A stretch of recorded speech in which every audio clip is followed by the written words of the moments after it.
जब बच्चे अनपढ़ रहेंगे, बकरी चराएंगे, गाय चरा के स्कूल आएंगे और वह जैसे शिक्षक किसी प्रकार से जो भी शिक्षक हम अवेलेबल है वो पढ़ाने का काम करते हैं, पढ़ाने के लिए सोचते हैं, तब तक हमको कहाँ लगा दिया जाता है, अन्य कार्यों में, गैर शैक्षणिक कार्य में लगा दिया जाता है। लॉकडाउन में तो लाश जलाने के लिए शिक्षक को लगाया गया, वहाँ ड्यूटी लगाया गया। ये हेमंत सोरेन सरकार यही चाह रही है कि बाल विवाह को बढ़ावा दिया जाए। झारखंड को हमेशा जैसे झाड़ से झाड़ दो और खंड से विखंडन कर दो। सरकार सबसे पहले है कि जो लायक व्यक्ति हैं उनका पहचान करने की शक्ति नहीं है लोगों में। आज हम मायूस हैं, हम भूखे हैं, कितना सेवा दे सकते हैं हम, मनोबल टूटा हुआ है हम लोग का। ये जाहिल मंत्री लोग हैं, इनको समझ में नहीं आएगा। हमको बच्चे को मारने से पैसा बढ़ जाएगा, हमारे बच्चे को कोई आंख दिखा दे बाहरी आदमी आके तो हमारा खून खौल उठता है कि खबरदार जो विद्यालय के बच्चों को आप छू दिए। नमस्कार दर्शक, देख रहे हैं आप, मैं हूं अमित कुमार। सहायक अध्यापक झारखंड में इस वक्त शिक्षा का काम छोड़ के बाकी सारे काम करते हैं। जी हाँ, टेट पास शिक्षक है, पारा शिक्षक है और ये अपनी मांगों को लेकर लगातार 5 साल से अभी तक जूझ रहे हैं। और शिक्षा मंत्री से भी मुलाकात हुई है। शिक्षा मंत्री से आश्वासन मिला है कि 3 दिनों के भीतर इनकी मांगों पे विचार किया जाएगा, इनकी मांगों को सुना जाएगा। लेकिन अब ये शिक्षक स्कूलों में जाएंगे तो स्कूलों में क्या कुछ मूलभूत सुविधाओं की कमी होती है और क्या क्या इनको पढ़ाई के अलावा काम करना पड़ता है, वो हम जानने की कोशिश करते हैं। आप पारा शिक्षक हैं, स्कूल में जाते हैं, अभी तो आप लोग अपनी मांगों को लेकर यहाँ बैठे हैं। स्कूलों में क्या मूलभूत सुविधा की कमी होती है? देखिए सर, चाहे पारा शिक्षक हो या सरकारी शिक्षक हो, हम सभी शिक्षक झारखंड में एक समान काम करते हैं। ऐसा नहीं कि हमको अलग काम मिलता है, सरकारी का अलग मिलता है। यहाँ सभी सरकारी विद्यालय में हम हैं, सरकारी शिक्षक के रूप में हैं, काम सब बराबर है, समान काम है, लेकिन वेतन में असमानता है। वेतन में समानता नहीं है। सरकार जैसे अपने आप को बांट करके रखी है और पारा शिक्षक के नाम दे दिया गया है कि यह पारा है, लेकिन सरकारी जो बनाया जाता है उससे भी ज़्यादा काम करते हैं। रही बात व्यवस्था की, स्कूल व्यवस्था जहाँ तक है तो हमारे बच्चे के हिसाब से शिक्षक अवेलेबल नहीं है। वहाँ की सारा सामग्री अगर यदि सरकार TLM वगैरह सारा चीज़ व्यवस्था करती है, विद्यालय भवन व्यवस्था करती है, सारा चीज़ हम ठीक मानते हैं, लेकिन अगर शिक्षक ही नहीं रहेंगे जिस विद्यालय में, वहाँ बच्चे कहाँ से पढ़ेंगे। मूल जो ऐसे हमारा TLM शिक्षक होते हैं और अगर शिक्षक उस TLM को लागू करने वाला नहीं हो तो फिर जैसे TLM आपका धरा के धरा रह गया। सरकार जैसे उस TLM के माध्यम से कहीं न कहीं अपना वित्त बढ़ाने का काम करते हैं, कहीं न कहीं उसके माध्यम से झारखंड का शोषण करने के काम करते हैं। और दूसरी बात है कि जो भी शिक्षक हमारे हैं, अभी 1 से 5 तक देखिएगा तो मात्र 1 शिक्षक मिलेगा, 2 शिक्षक मिलेगा, जो कि 5 क्लास तक पढ़ाना है। आपको जो ऐसे 1 से लेकर के 8 तक के शिक्षक जो विद्यालय जो देखिएगा, हमारे जो अपर प्राइमरी विद्यालय हैं, मध्य विद्यालय है, वहाँ पर ही मात्र जो है 1 या 2 शिक्षक काम करते हैं। और किसी विद्यालय में जैसे 1 शिक्षक भी नहीं है, वहाँ जाकर के पारा शिक्षक को डिप्यूट किया जाता है और वैसा संभाला जाता है। और वहाँ बच्चे की संख्या जो है एकदम जैसे 400, 500, 700 की संख्या है, जो कि ये शोभनीय नहीं है। सरकार को यहाँ नज़र नहीं है। सरकार जो ऐसे कहाँ पर हमको कैसे घोटाला करना है, कहाँ पर कैसे हमको उग्रवादी पैदा करना है, जिसके माध्यम से हमको ये नीति बनाया जाए। पुनः ये कौन नीति बनाया जाता है, जो उग्रवादी लोग समर्पण नीति, उसके माध्यम से सरकार पैसा कमाने काम करती है। नाम आता है कि हमने उग्रवादियों को हम व्यवस्था दे रहे हैं, लेकिन एक शिक्षक को कहीं नहीं अवेलेबल करेंगे। झारखंड में हमारा शिक्षकों की सबसे बड़ा कमी है और कम से कम 2 से 3 लाख जब शिक्षक यहाँ बहाल करेंगे हमारे विषयवार, फिर भी शिक्षक नहीं बहाल हो पाएंगे। 5 लाख शिक्षकों की आवश्यकता है, लेकिन ये हमको लगता है कि झारखंड में ऐसा नहीं सोचा जाए, क्योंकि झारखंड में सरकार कोई भी आती है वो सोचती है कि झारखंड आदिवासी और मूलवासी की सरकार है, इसलिए झारखंड को हमेशा जो ऐसे झाड़ से झाड़ दो और खंड से विखंडन कर दो। मतलब झारखंड को अलग अलग रखो, जिससे हमारे सरकार, हमारे जनता एकजुट नहीं हो पाए और जनता शिक्षित नहीं हो पाए, जिससे हमारा जो ऐसे शिक्षा व्यवस्था सुदृढ़ न हो और हमारा जो ऐसे हमारे जनता जगह नहीं जो हम पर दावा कर सके।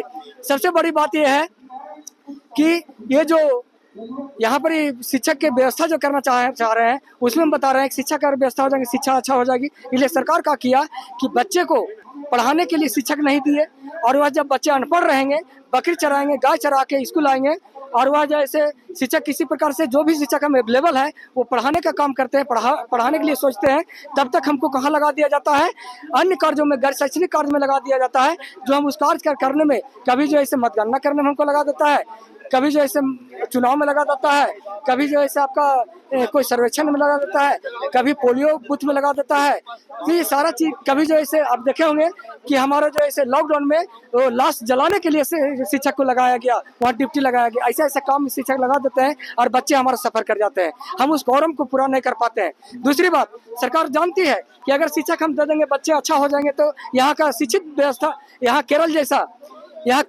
राज्य बन जाएगा, सभी लोग शिक्षित हो जाएंगे।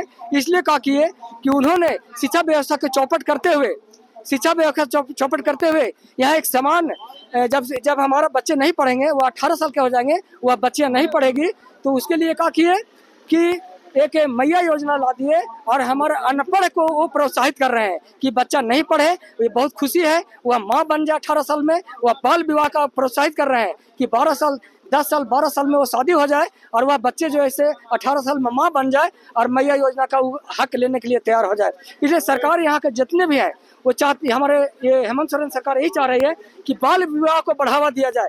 यह जो 18 साल जो लागू किया, जो कल का जो कैबिनेट में हमारा आया, वह बच्चे पढ़ने वाले हैं। वह बच्चे जो ऐसे हमारे उसको कम से कम पढ़ाई के नाम पर 5,000 10,000 रुपया एक्स्ट्रा देना चाहिए। सरकार को मदद करनी चाहिए, प्रोत्साहन देना चाहिए कि 18 साल बच्चे जब होते हैं वह जो ऐसे इंटर पास कर जाते हैं, वह बीए में जाते हैं और वह जो ऐसे बीए और बीएड करने के लायक बच्चे हैं उनको मैया योजना बना देते हैं और वह 1,000 रुपये में बांध दिया जाता है। वह बच्चे 18 साल में शादी नहीं करके वह 12 साल में शादी करेंगे और वो जो 18 साल में बच्चा पैदा करेंगे। और देख सकते हैं आप, पारा शिक्षकों का जो पारा है इस गर्मी में, पारा कितना हाई हो चुका है, हम सीधे और जानने की कोशिश करते हैं। आप भी शिक्षक हैं, बताइए भैया, क्या मूलभूत सुविधाएं दिक्कत होती है स्कूलों में बच्चों को क्लास लेने में, पढ़ाने में? सर, सबसे बड़ी समस्या ये है कि आप देख रहे हैं कि झारखंड का जो स्थिति है वो बहुत बदतर है। शिक्षा में जिस प्रकार से बच्चों को गुणवत्तापूर्ण शिक्षा मिलना चाहिए, सरकार एक तरफ कहती है कि हम गुणवत्तापूर्ण शिक्षा दे रहे हैं बच्चों को, लेकिन शिक्षा देने का काम शिक्षक करते हैं, न कि सरकार। सरकार केवल योजना चलाती है और शिक्षा देने का काम शिक्षक करते हैं। एक विद्यालय में 5 क्लास तक के बच्चे होते हैं, 8 क्लास तक के बच्चे होते हैं, लेकिन अगर वहाँ शिक्षकों की संख्या कही जाए तो मात्र 2 शिक्षक, 1 शिक्षक। उस परिस्थिति में हम गुणवत्तापूर्ण शिक्षा कैसे दे सकते हैं बच्चों को? कितना चाहिए बच्चों, जैसे 100 बच्चों पे कितना शिक्षक? सरकार का सिस्टम है 1:30, यानी 30 बच्चे पर 1 शिक्षक होना चाहिए। तो आप बता सकते हैं कि हमारे 5 क्लास हैं तो 5 क्लास में कितने, कम से कम मिनिमम 5 शिक्षक जरूर होने चाहिए और एक लिपिक की बहाली जरूर होनी चाहिए। आज हमारे विद्यालय में जो शिक्षकों की जो गुणवत्तापूर्ण शिक्षा नहीं दे पा रहे हैं, वहाँ हम लोग एमडीएम में उलझ जा रहे हैं। एमडीएम संचालन में ये रिपोर्ट दो, वो रिपोर्ट दो, डेली एमडीएम में प्रत्येक शिक्षक लगे होते हैं। दूसरी बात क्या है कि आज हम लोग जो क्या बोला जाता है कि रिपोर्ट दे देते हैं, वहाँ जो शिक्षकों की कमी है, वो कमी के कारण हम बच्चों को गुणवत्तापूर्ण शिक्षा नहीं दे पाते हैं। साफ यहाँ स्पष्ट दिखता है। और विशेष दूसरे मास्टर साहब भी हैं हमारे साथ जो क्लास लेते हैं, बच्चों को पढ़ाते हैं और ये बच्चों को मूलभूत सुविधाओं से कैसे वंचित रखते हैं और ये कैसे पढ़ाते हैं, ये भी हम देखते हैं। सर जी, मैं कहना चाहता हूँ कि समग्र शिक्षा अभियान, पहले तो सर्व शिक्षा अभियान था, अभी समग्र शिक्षा अभियान है। इस कार्यक्रम के तहत पहला से 12वीं क्लास तक की शिक्षा अनिवार्य है। फिर भी इस सरकार को शिक्षा पर ध्यान नहीं है। इसे सबसे बड़ी गलती ये है कि 1 से 8 क्लास तक सभी बच्चों को पास करने का, मैंने फेल भी कर रहा है उसको भी पास कर देना है। ये उसके गुणवत्ता पर बहुत सवाल खड़ा करता है। मजबूरी हम लोग को भी पास करना पड़ता है, शिक्षा पर तो ध्यान ही नहीं है। अब यहाँ पर है कि जो एक टीचर, सरकारी टीचर को 1 लाख रुपए करीब वेतन दे रही है और उससे लिपिक का काम करवा रही है। हम लोग मेहनत करते हैं उनसे ज़्यादा, उसके बाद भी हम लोगों को वेतन मान देने में सरकार आड़े हाथ ले रही है। ये जरा सा भी शोभनीय बात नहीं है। हम लोग सरकार से मांग करते हैं कि हम लोग टेट पास हैं, सारा गुणवत्ता को रखते हैं, सारा एबिलिटी को रखते हैं, अर्हता पूर्ण कर रहे हैं। सरकार से निवेदन है कि हमें जल्द से जल्द वेतनमान देते हुए सारी सुविधा देने की कष्ट करें, और नहीं तो हम लोग मजबूर होकर के जो कार्यक्रम चलाए हैं वो जारी रहेगा। देख सकते हैं आप, जो मास्टर साहब हैं वो कितने दुखी हैं और इन पारा शिक्षकों का पारा कितना हाई है, हम सीधे जानने की कोशिश करते हैं। सर हम लोग के साथ जो स्थिति आ रही है, हम लोग एकदम बिल्कुल असमर्थ हो गए हैं और जिस अवस्था में जो ये योजना सरकार चला रही है वो व्यर्थ की योजना चला रही है, जिसमें कोई लाभ नहीं है और आदमी को कमज़ोर बनाते जा रहा है, कमज़ोर बनाते जा रहा है, जिसके कारण से हमारी स्थिति को उन समझ नहीं रहे हैं। और जिस तरह से हमारे स्कूल में गुणवत्ता होनी चाहिए, वो शिक्षक की कमी के कारण हमारा कमी और खलते जा रहा है। और जो गुणवत्तापूर्ण शिक्षक जिसमें क्वालिटी है, वो उसको और इतना दूर करते जा रहे हैं, जिसके कारण से हम लोग बहुत ही नीति इस तरह से बनाते जा रहे हैं कि हमारे यहाँ का शिक्षक एकदम और कमजोर के रूप में बल्कि नहीं तेज के रूप में होना चाहिए था, जिसके कारण से सरकार हम लोग के साथ छल कर रही है। हम लोग को मजबूरन कुछ कमी करना पड़ रहा है और हम लोग सारे हकदार रखते हैं, सारा काम करते हैं स्कूल में जो सरकारी टीचर करते हैं। अब हम लोग को तो कर्मचारी भी बना दिया है, जाति आवासीय सब बनाने के लिए बोलता है, और जिसमें हम लोग को बच्चों को छोड़ करके इस काम में हम लोग को भिड़ना पड़ता है। देख सकते हैं शिक्षक अब ब्लॉक में भी काम करते हैं, जातीय और आवासीय प्रमाण पत्र बनाने का भी काम करते हैं। कुछ और शिक्षक हैं, उनसे भी हम जानने की कोशिश करते हैं।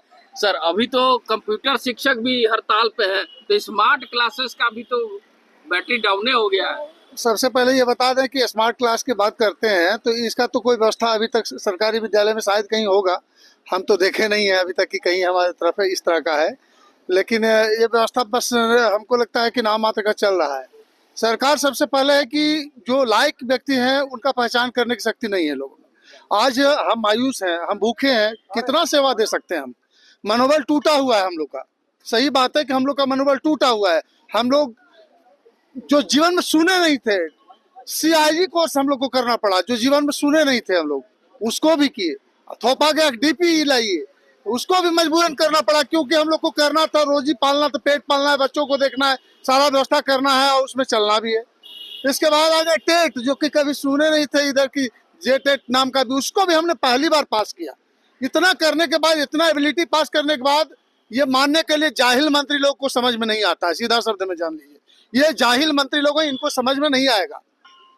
यही है, ज्यादा हम लोग बोलेंगे तो हटा दिए जाएंगे, है ना। डर हम लोग के ये भी मन में होता है, इसलिए बोलते भी नहीं है कहीं खुल के। हम लोग इतना तो हम लोग बेबस हैं। सोच सकते हैं कि एक विद्यालय में उसी छत के नीचे वो सारे कार्य को करते हैं जो एक गवर्नमेंट टीचर करते हैं, और हम भी उसी कार्य को करते हैं, बल्कि उनसे ज्यादा कार्य करते हैं, क्योंकि हम लोग थोड़ा अपने को पुअर महसूस करते हैं। तो भाई आगे करना पड़ेगा, ये है लाचारी हम लोग की। नहीं तो सरकार दबाव बनाएगी, काम नहीं करिएगा तो अब बता देते हैं। इसके बाद आपको बताते हैं क्वालिटी और गुणवत्ता की बात करते हैं। तो गुणवत्ता क्वालिटी क्या, आप मनोबल टूटा हुआ है, गिरे हुए हैं, आपका मन नहीं है, क्या आप कर सकते हैं? कुछ कर, आप लाचार हो जाते हैं वहां।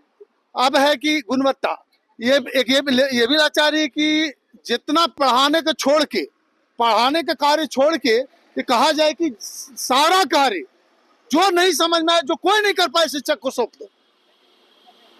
अभी देख सकते हैं तत्काल की जातीय बनाओ तो आवासीय बनाओ, बताइए ये भी कोई कार्य है? दूसरे नंबर शिक्षा की गुणवत्ता की बात करते हैं। आप हमको बताइए, पुलिस प्रशासन आप या गवर्नमेंट क्यों रखा जाता है, क्यों रखती है? इसलिए ताकि पब्लिक यही गलत कर सके तो उसको अनुशासित कर सके, थोड़ा दबाव में ला करके। जेल प्रशासन, पुलिस प्रशासन मारपीट सब करके पुलिस सरिया देता है। अनुशासन बहुत जरूरी है, आपने उसको भी छीन लिया हमसे। हम अनुशासन भी बच्चों पर जबरन कुछ नहीं कर सकते हैं। ऐसा नहीं कर सकते कि आज विद्यालय नहीं आया तो तुमको पनिशमेंट हो, किसी तरह का दबाव, कुछ नहीं कर सकते। बच्चे बगल में गाली देते रहेंगे, हम लोग बोल नहीं सकते, इसलिए बोलेंगे, बच्चे मुंह लगाएंगे, हम लोग को कुछ खड़ा रुख अपनाना पड़ेगा, तो शिक्षक की नौकरी जाएगी।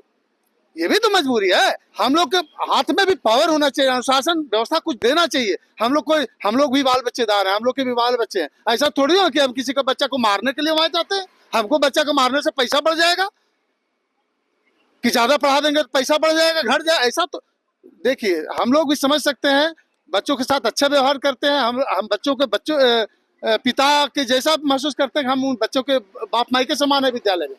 हमारे बच्चे को कोई आंख दिखा दे बाहरी आदमी आके तो हमारा खून खौल उठता है कि खबरदार जो विद्यालय को बच्चों को आप छू दिए। बिल्कुल, हम माए बाप के बराबर है वहाँ। क्या हमारा इतना भी अधिकार नहीं कि हम बच्चों को थोड़ा अनुशासित कर सके? लेकिन वो हमारे हाथ में नहीं रह गया। जब अनुशासन ही नहीं तो फिर क्या उम्मीद करते हैं बेहतर शिक्षा? हमारे विद्यालय में ऐसे बच्चे आते हैं जिनके माता पिता रोपा और फलना और चिलना काम काज, ये घर गृहस्थी जंगल झाड़ करके आते हैं। उनके बच्चे एक बच्चा को खिलाते हैं, परिस्थिति उनका इतना बदतर होता है कि बच्चा गया कि नहीं गया हफ्तों तक पता नहीं हो गार्जियन को कि गया भी मेरा बच्चा विद्यालय कि नहीं। वैसे बच्चों को हम लोग शिक्षा देने का काम करते हैं, उनसे क्वालिटी और गुणवत्ता की उम्मीद करते हैं और हमको उल्टा कूचा जा रहा है।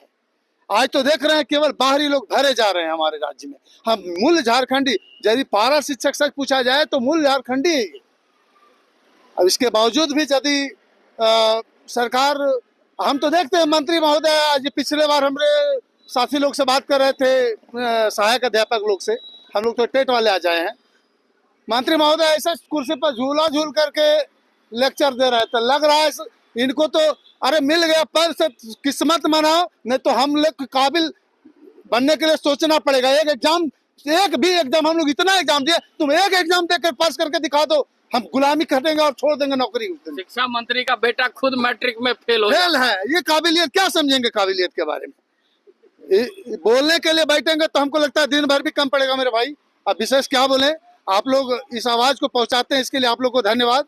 हम चतरा जिला से किशोर यादव, बस अब क्या देख सकते हैं कि जो पारा शिक्षक हैं वो लगातार कैसे अपनी मांगों को लेकर और मूलभूत सुविधाओं को लेकर लड़ाई लड़ते नजर आ रहे हैं। स्कूलों में शिक्षा तो दूर, ये अब सहायक और लिपिक का काम करते भी नजर आ रहे हैं। सरकार को चेतना होगा कि झूले वाले कुर्सी को छोड़ अब इन शिक्षकों के हाथ में वो अनुशासन का जो मापदंड है वो देना चाहिए, ताकि ये बच्चों को अच्छी गुणवत्ता दे सके, अच्छी शिक्षा दे सके और अच्छे से पढ़ाई कर बच्चों को एक अच्छे मुकाम पे पहुंचा सके। ऐसे ही तमाम खबरों के साथ जुड़े रहने के लिए हमारे चैनल को लाइक एंड सब्सक्राइब जरूर करें। अमित कुमार, दर्श न्यूज, रांची।